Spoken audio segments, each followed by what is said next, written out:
যদি তোর ডাক শুনে কেউ না আসে তবে একলা চলো রে, যদি তোর ডাক শুনে কেউ না আসে তবে একলা চলো রে, তবে একলা চলো, একলা চলো, একলা চলো, একলা চলো রে, তবে একলা চলো। যোদ্ধা রাজকুমার অর্জুনের প্রেম পাশে আবদ্ধ যোদ্ধা রাজকুমারী চিত্রাঙ্গদা। অর্জুনকে সে আকাঙ্ক্ষা করে একথা সত্য হলেও সে অর্জুনকে তার সমকক্ষ হিসেবে পেতে চায়। চিত্রাঙ্গদার জবানিতেই যেন রবীন্দ্রনাথের নারী ভাবনা মূর্ত হয়ে ওঠে। আমি চিত্রাঙ্গদা, আমি রাজেন্দ্র নন্দিনী, নহি দেবী নহি সামান্য নারী, পূজা করি মোরে রাখিবে ঊর্ধ্বে সে নহি নহি, হেলা করি মোরে রাখিবে পিছে সে নহি নহি, যদি পার্শ্বে রাখো মোরে সংকটে সম্পদে, সম্মতি দাও যদি কঠিন ব্রতে সহায় হতে, পাবে তবে চিনিতে মোরে।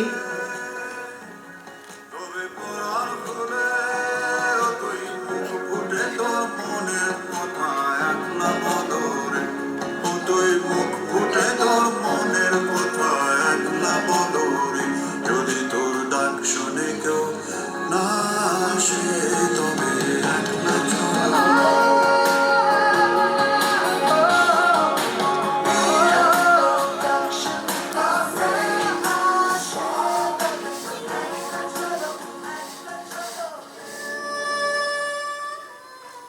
প্রাচীন ভারতে প্রভাবশালী ব্রাহ্মণ্য ধর্ম এবং সদ্য উদীয়মান বৌদ্ধ জীবন দর্শনের মধ্যে সংঘর্ষের প্রেক্ষাপটে রচিত নটির পূজা কবিতায় শ্রীমতী মৃত্যু ভয়হীন এক বুদ্ধ উপাসিকা। শিহরি সভায় মহিষী কহিলা, এ কথা নাহি কি মনে, অজাত শত্রু করেছে রটনা, স্তূপে যে করিবে অর্ঘ রচনা, শুলের উপর মরিবে সে জনা, অথবা নির্বাসনে।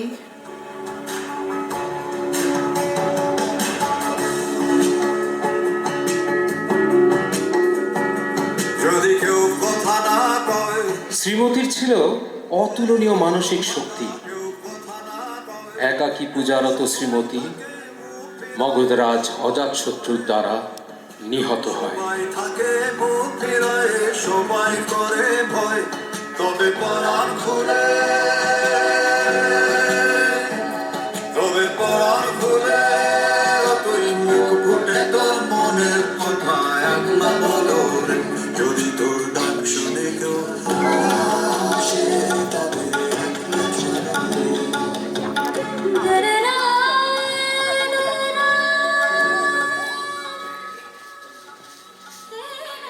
রক্তকরবীর নন্দিনী, যে নিজে সম্পূর্ণ অপরিবর্তিত থেকে রাজা চরিত্রের আমূল পরিবর্তন সাধনের প্রধান হাতিয়ার হয়ে ওঠে। নাটকে রাজা সম্পদের মোহে প্রকৃতির নিধনযজ্ঞে মেতে উঠেছিল। নন্দিনী চরিত্রটির মাধ্যমে রবীন্দ্রনাথ ঠাকুর পাশ্চাত্যের যন্ত্রযুগের তীব্র প্রতিবাদে মুখর হয়েছিলেন। নন্দিনী, ও নন্দিনী, তুমি যে বলেছিলে রক্তকরবী তোমার চাই চাই, রক্তকরবী এখানে সহজে মেলে না। অনেক খোঁজার পর ওই সোনার খনির ওপারে জঞ্জালের মধ্যে একটা গাছ পেয়েছি।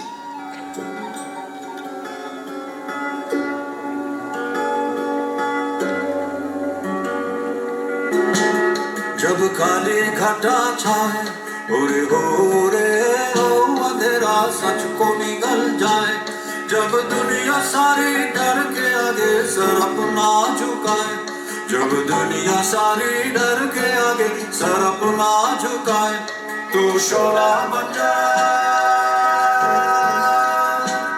वो शोला बन जा जो खुद जल के जहां रोशन कर दे, একলা জ্বলো রে, যদি তোর ডাক শুনে কেউ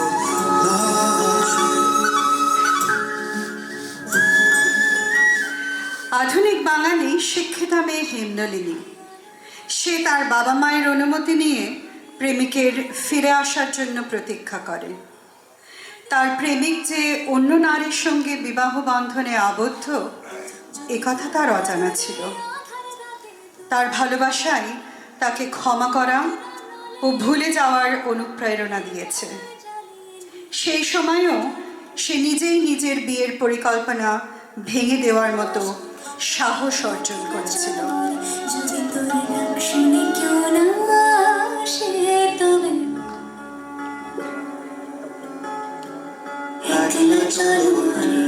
তোর ডাক শুনে কেউ না আসে, তবে একলা চলো রে।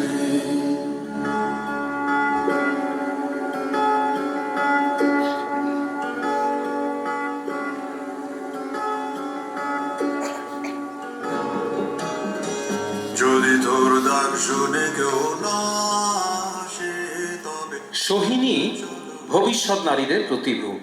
যদি স্ত্রী বা মাতৃত্বই যার একমাত্র পরিচয় নয়, যে তার নিজের পৃথক অস্তিত্ব খুঁজে নেয়। সোহিনী একজন যুবতী বিধবা নারী, যে কুটিল বিশ্বের বিরুদ্ধে লড়াই চালিয়ে তার স্বামীর স্বপ্নকে পুনরুজ্জীবিত করার চেষ্টা চালিয়ে যায়।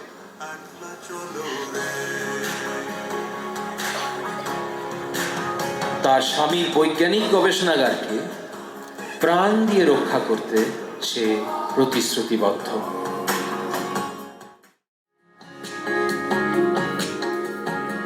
যদি কেউ কথা না কয়, ওরে ওরে ও ভাঙা, কেউ কথা না কয়। তৎকালীন বাংলার শিক্ষিতা নারী চারুলতা সাহিত্যের প্রতি তার অগাধ আগ্রহ, বুদ্ধিবৃত্তিতে সে তার স্বামীর সমান।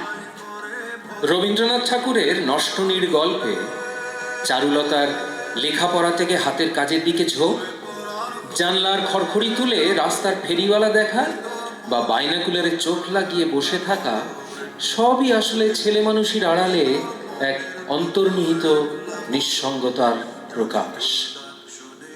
চারুলতার মধ্যে দিয়ে এক গৃহবধূর নিঃসঙ্গতার কাহিনী নিয়ে সমকালকে আবিষ্ট করলেন রবীন্দ্রনাথ।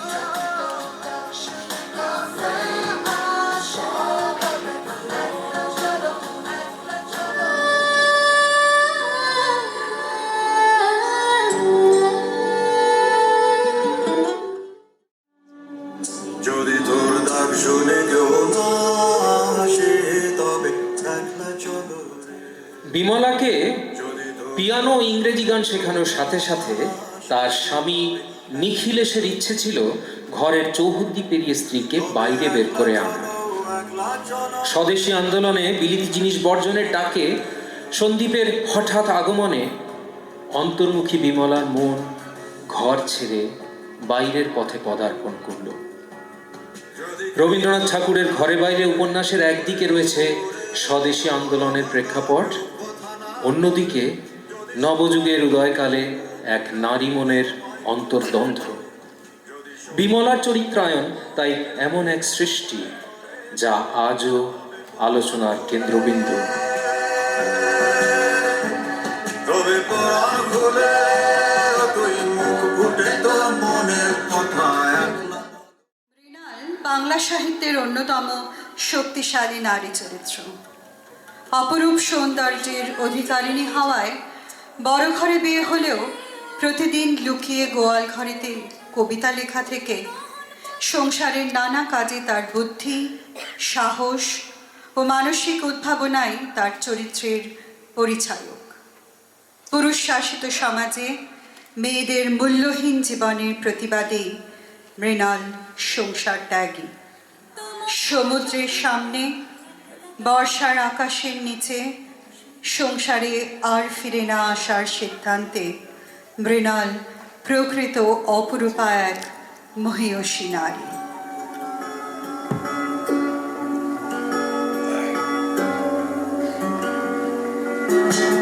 जब काली घटा छाए ওরে ওরে একলা চলো রে।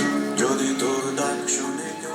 যুবতী বিধবাদের সমস্ত আকাঙ্ক্ষা দমন করার বিরুদ্ধে রবীন্দ্রনাথ ঠাকুরের প্রতিবাদ হলো বিনোদিনী চরিত্রটি। বিনোদিনী একজন যুবতী, স্বামী তাদের বিবাহের পরেই মারা যায়।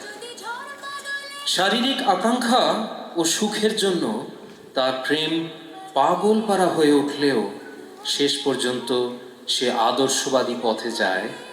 আত্মতৃপ্তির পরিবর্তে তপস্যার পথকেই বেছে নেয় সে।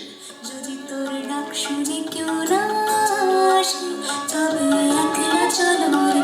যদি তোর ডাক শুনে কেউ না আসে, তবে একলা চলো রে। যদি তোর ডাক শুনে কেউ না আসে, তবে একলা চলো রে।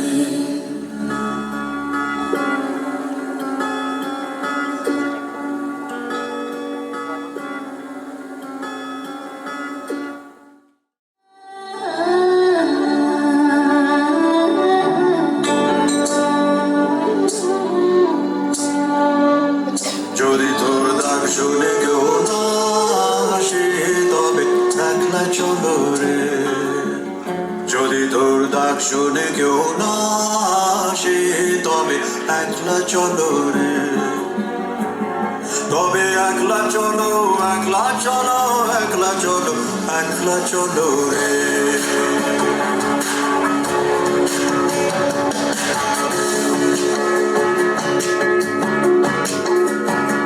যদি কেউ কথা না কয়, ওরে ওরে ও ভাগা, কেউ কথা না কয়, যদি সবাই থাকে মুখ ফিরায়, সবাই করে ভয়, তবে পরাণ খুলে, তবে পরাণ খুলে তুই মুখ ফুটে তোর মনের কথা